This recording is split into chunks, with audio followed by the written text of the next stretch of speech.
امام بخاری رحمہ اللہ تعالیٰ کے حافظہ کے حوالے سے تو بڑی شہرت ہے. ان کے جو والدین تھے اگر ہم ان پر فوکس کریں، ان پر توجہ دیں، تو وہ بھی کہہ لیں کہ کاملین اولیاء تھے.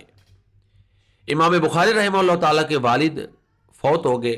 جب وہ فوت ہوئے انہوں نے بڑا سرمایہ چھوڑا، اور ان کا یہ بیان تھا کہ میرے مال میں ایک رتی، ایک پائی، ایک پینی، ایک پیسہ بھی حرام کا نہیں ہے، سارا مال حلال کا ہے.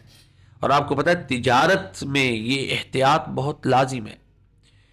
اور تاجروں کے لیے آزمائشوں میں سے ایک بڑی آزمائش یہ ہوتی ہے کہ بس مال آ جائے، حلال حرام کی تمیز کم ہوتی ہے. تو ان کے والد امام بخاری رحمہ اللہ تعالیٰ کے جو والد محترم تھے وہ امام مالک رحمہ اللہ تعالیٰ کے شاگرد تھے، ایک بلند پایہ عالم تھے، متقی تھے، تاجر تھے، اور تجارت میں حلال حرام کی تمیز کرنے والے تھے. جو بھی کاروبار کرتے تھے وہ اسلام کے مطابق حلال ہوتا تھا. تو یہ حلال کے لقمے کے اثرات تھے کہ ان کو اللہ نے ایسا بیٹا عطا کیا جو تاریخ میں اکیلا امیر المؤمنین فی الحدیث کے لقب سے ملقب ہوا رحمہ اللہ تعالی.